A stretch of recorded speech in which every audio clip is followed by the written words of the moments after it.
Piece of cake. Go. Should the appellate court uphold the convictions? Guys, stop. That's all you know. I now don't even care the questions. Okay. See if you can find false or true the way they ask you. Okay. A, no, because mere presence at the scene of a crime is insufficient to make one an accomplice. That's a true statement, so I'm going to leave it. Good. Mere presence, insufficient. B, no, because murder is a specific intent crime and there is insufficient evidence to show that they intended to kill. Murder is a specific intent crime. Is And- that a true statement? Yes. Good. C, yes, because the gang members. No. Wait a minute.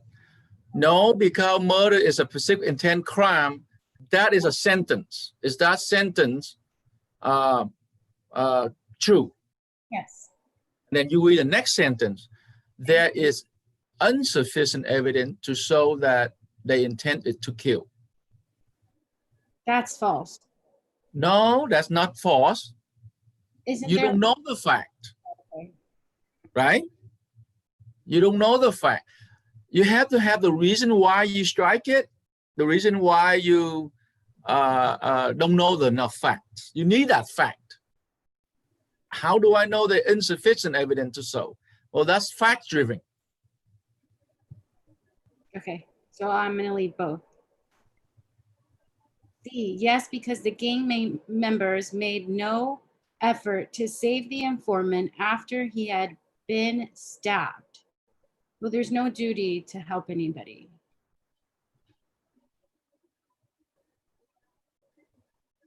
So no effort to save. I'm going to scratch that. And D, yes, because voluntary intoxication, and that's a term of art, does not negate criminal responsibility. That's a false statement because it is a defense to specific intent crimes. So, are you sure D is just wrong, or D is wrong? It's wrong. Yeah. Go ahead. Now we're even moving forward, even make it harder. No facts needed. So here, you go back to the question that you have done, okay? And the question you strike, the question that you circle, you just did what, 34, 48, whatever, right? You go back there and you go to the question that you got wrong and look at the one that you picked right. Just looking at it without knowing any facts at all, is that a true statement or it's not? If it's not a true statement, then you ask yourself, well, why did I circle it as a correct answer? Okay. Here, you're able to circle, here you're able to strike C and D without reading any facts. And I don't even care to call the questions. Right? I don't know C and D is good or not, but our logic is good. Your logic is good. Okay. All right, now continue. 9. Oh, I'm sorry. Now go ahead and read call the question and continue. Okay. Should the appellate court uphold the convictions? 9 gang members were indicted for the murder of a 10th gang member. 9 gang members indicted murder of the 10th, who had become an informant. Let's go back before I forget again. You go back to your answer that you circle correct, but it turned out not to correct. And you ask yourself whether, why, is this a true statement or is a false statement, right? That's one, right? Two is the one you circle. Did it have terms of art? Did it have concept? If it's not, then you ask yourself, well, why did I circle it? The answer should have terms, definitions, concepts, terms of art, and all those in there. So if it's not, then why did I circle it? And then look at the one that is correct. Look at the one that's correct. It has terms of art. It has concepts. It has something that you can buy into. It has law. It has analysis. Now, when you go back to your question, don't read the facts. Don't read that facts that you missed. Don't read that question why you missed. Just let go at that, the one that you circle. Okay, now go back. Go and read 9 gang members again. 9 gang members were indicted for the murder of a 10th gang member who had become an informant. The gang leader pleaded guilty. At the trial of the other 8, the state's evidence showed the following. The gang leader announced a party to celebrate the recent release of a gang member from jail, but the party was not what it seemed. The gang leader had learned that the recently released gang member had earned his freedom by informing the authorities about the gang's criminal activities.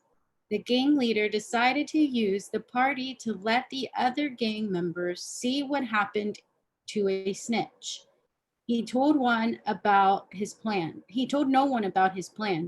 At the party, after all present had consumed large amounts of liquor, the gang leader announced that the released gang member was an informant and stabbed him with a knife in front of others.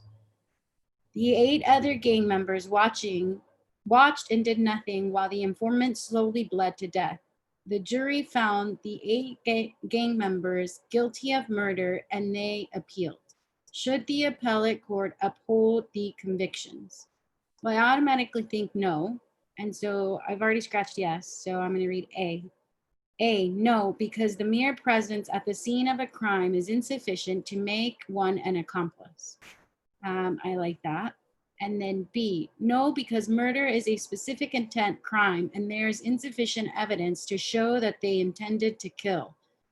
Well, the 8 other gang members didn't know why they were at the party. They just thought it was a release party. The only one who had the intent was the gang leader. So I'm going to scratch out D and I'm going to circle A because they were just there.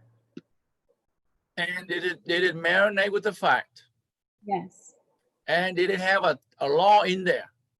Yes, mere presence and insufficient to become an accomplice.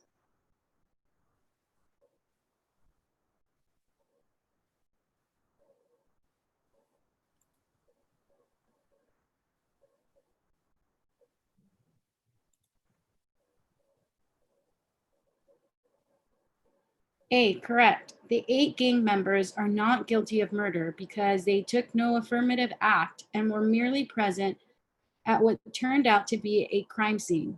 C, Wayne R. Lefebvre. Okay, so we learned that mere presence is not a crime, right?